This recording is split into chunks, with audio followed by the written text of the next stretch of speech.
বিপদ কি আর বলে আসে? হ্যাঁ বন্ধুরা, এটাই আমাদের সাথে হয়েছে। আমাদেরও সাথে একটা বিপদ হয়ে গেছে। তো দেখো, আমি বাবার বাড়ি যাচ্ছিলাম হাসতে হাসতে, কত সুন্দর, মানে অল্প সময়ের জন্য যাচ্ছিলাম, মানে কাছাকাছি বাবার বাড়ি, তো গিয়ে আবার চলে আসবো। তো আমি যেইভাবে হাসতে হাসতে যাচ্ছিলাম, আসার সময় কিন্তু সেভাবে হাসতে হাসতে আসতে পারিনি, যেহেতু অল্প সময়ের জন্য যাচ্ছিলাম, তারও আগে আমাকে চলে আসতে হয়েছে। তো গিয়েই দেখো রান্নাবান্না করছিলাম, মানে রান্নাবান্না করছিলাম, সেই রান্নাবান্না মানে ভালো করে খেয়েও কিন্তু আসতে পারিনি, মানে এতটা বিপদ আমাদের ওপর হয়ে গেছে। তো কি হয়েছিল সেদিন আমাদের সাথে, চলো বাবার বাড়ি তো গেছি, বলো না 1:30 2টোর দিকে বাবার বাড়ি গেছি। তো গিয়ে ছেলে বায়না ধরেছে মামা বাড়ি এসছি, তো চিকেন খাবো। তো ভাই সেই মতো চিকেনও নিয়ে এসেছিলো দুপুরবেলায়। আমিও মানে গিয়ে রেস্ট ফেস্ট মানে সেরকম না নিয়েই রান্না করতে বসে গেছি, কারণ মাও একটু দৌড়াদৌড়ি করছিল। তো রান্নাটা আমিই করেছি।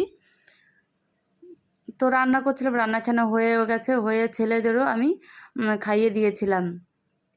তারপরে আমাদের সাথে কি হলো, তারপরে ছেলেদের খাইয়ে দিয়ে যখনই আমি খেতে বসেছি, সবেমাত্র 2-1 গাল মানে খেয়েছি, তখনই বরমশাই ফোন করেছে যে আমার শ্বশুর বাবা বাবা হঠাৎ করে অসুস্থ হয়ে গেছে। মানে উনিও বাড়ির থেকে বেরোচ্ছিল এক জায়গায় যাওয়ার জন্য, উনিও হঠাৎ করে অসুস্থ হয়ে গেছেন। তো ওই কথা শুনে কিন্তু আর মানে মানসিক অবস্থা ঠিকও থাকে না, আর কিন্তু সেরকম খাওয়া দাওয়াও থাকে না। ওই দেখো, ওদেরকে এখনও কিন্তু আমি খবরটা শুনিনি, এখনও খবরটা শুনিনি, ছেলেকে খাওয়াচ্ছি। তো ছোটো ছেলেও কিন্তু চিকেন খায় না, ওই দিন মামা বাড়িতে গিয়ে চিকেন ও খাচ্ছে। তো সবাই ছিল, মা বাবা সবাই গোছগাছ করছিল। এই যে মা বলছে যে তোমাদের দাদাভাই আসেনি, তাহলে ওর জন্য একটু নিয়ে যা। তো আমি আবার বাকিতে প্যাকিংও করলাম। তো এখনও আমি কিন্তু খবরটা জানি না। তো বাইরে এসে আমি দেখো আমাদের গাছে অনেক কাঁঠাল ধরেছে, সেটারও একটু ভিডিও করে নিলাম। তো ভাবলাম যে চলে যাব, তো একটু ভিডিওটা করে নিই, আবার কবে আসবো জানি না। তো সব কিছু একটু ঘুরে ঘুরে দেখছিলাম বা দেখাচ্ছিলাম, কারণ আমি অল্প সময়ের জন্য গেছি।